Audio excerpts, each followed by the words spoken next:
Hello అండి, welcome back to our channel. ఈరోజు మన ఛానల్లో ఒక స్పెషల్ రెసిపీతో అయితే నేనైతే మీ ముందుకైతే వచ్చేసాను అండి. బ్రెడ్ హల్వా అయితే నేను ఈరోజు మన వీడియోలో చూపిస్తున్నాను. ఈ బ్రెడ్ హల్వా చేయడానికైతే ఒక మంచి రీజనే ఉందండి. ముందుగా ఈ వీడియోలో అయితే నేను ఆ రీజన్ ఏమిటో చెప్పేస్తాను.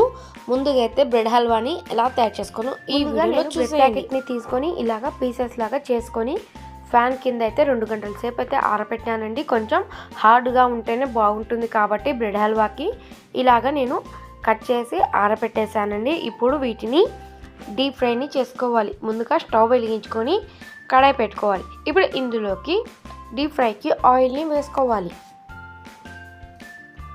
ఆయిల్ మంచిగా హీట్ అయిన తర్వాత ఇందులోకి బ్రెడ్ ముక్కల్ని వేసుకొని గోల్డెన్ కలర్ వచ్చేలాగా ఫ్రై చేసుకోవాలి.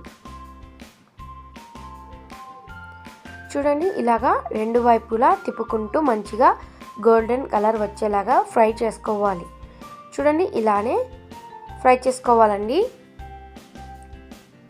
ఇలాగా ఫ్రై చేసుకున్న తర్వాత ఒక ప్లేట్లోకి వీటిని తీసేసుకోవాలి.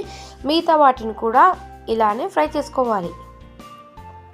రెండు వైపులా మంచిగా గోల్డెన్ కలర్ వచ్చేలాగా వీటిని ఫ్రై చేసుకోవాలి. చూడండి, ఇలాగా మంచి గోల్డెన్ కలర్ అయితే వచ్చేసాయి. ఇప్పుడు వీటిని ఒక ప్లేట్లోకి తీసుకోవాలి. మిగతా వాటిని కూడా ఇలానే సేమ్ ఫ్రై చేసుకొని పెట్టుకోవాలి. చూడండి, అన్నిటిని ఫ్రై చేసి నేను ఒక ప్లేట్లో వేసాను. ఇప్పుడు ఇందులోకి కడాయి పెట్టుకొని కడాయిలోకి 2 స్పూన్ల నెయ్యిని వేసుకోవాలి. రీజన్ ఏంటో చెప్తాను కదా, రీసెంట్గానే మా ఇంట్లో నాకు మేనకోడలు అయితే పుట్టిందండి. తను వచ్చిన వేళ విశేషం. మేము ఈరోజు అయితే బ్రెడ్ హల్వా అయితే చేస్తున్నామండి. చాలా టేస్ట్గా బాగా కుదిరింది.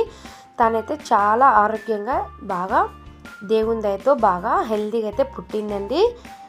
రీసెంట్గానే మా ఫ్యామిలీలోకి అయితే రీసెంట్గా ఒక బేబీ అనేది వచ్చేసింది. అందుకనే మేము చాలా హ్యాపీగా ఈ స్వీట్ అనేది చేస్తున్నాము. చూడండి, డ్రై ఫ్రూట్స్ మంచిగా ఫ్రై అయిపోయాయి. ఇప్పుడు వాటిని ఒక ప్లేట్లోకి తీసేసుకోవాలి.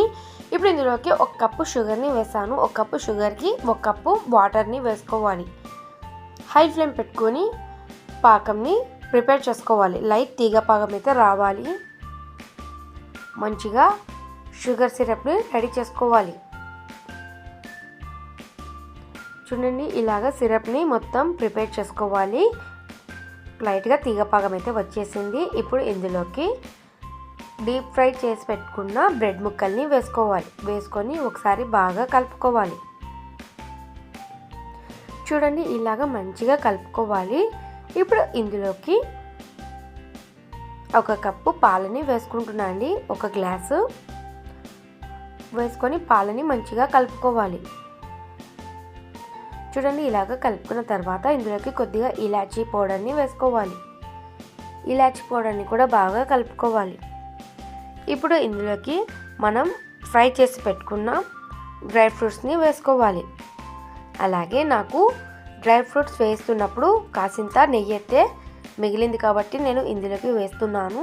అలాగే డ్రై ఫ్రూట్స్, అలాగే వాటర్ మిలన్ సీడ్స్ కూడా వేస్తున్నాను. వేసుకొని మంచిగా కలుపుకోవాలి. ఒక 2 నిమిషాల పాటు ఇలాగ కలుపుకోవాలి. చూడండి, అంతేనండి. చాలా ఈజీగా జస్ట్ ఒక 10 మినిట్స్లో ఈ బ్రెడ్ హల్వా అయితే రెడీ అయిపోతుందండి. ఇంటికి ఎవరైనా చుట్టాలు వచ్చినప్పుడు అప్పటికప్పుడు ఈజీగా అండ్ టేస్టీగా ఈ బ్రెడ్ హల్వాని చేసి పెట్టండి. చాలా ఇష్టంగా తింటారు. చాలా బాగుంటుంది కూడా. మీరు కూడా ఖచ్చితంగా ఒకసారి ట్రై చేసి చూడండి. మీకు ఈ వీడియో నచ్చినట్టయితే మన ఛానల్ని లైక్ చేయండి, షేర్ చేయండి, అలాగే సబ్స్క్రైబ్ కూడా చేసుకోండి. మరికొన్ని వీడియో చూడడానికి మన ఛానల్ని ఫాలో అవ్వండి. వీడియో అయితే చూస్తున్నారు కానీ సబ్స్క్రైబ్ మాత్రం చేయడం లేదు. ప్లీజ్ చూసేవారందరూ సబ్స్క్రైబ్ చేసుకోండి. ఇంకా మన ఛానల్లో మంచి వీడియోస్ అనేది వస్తూనే ఉంటాయి కాబట్టి మీరు సబ్స్క్రైబ్ చేసుకొని మన ఛానల్ని ఫాలో కండి. Thank you for watching.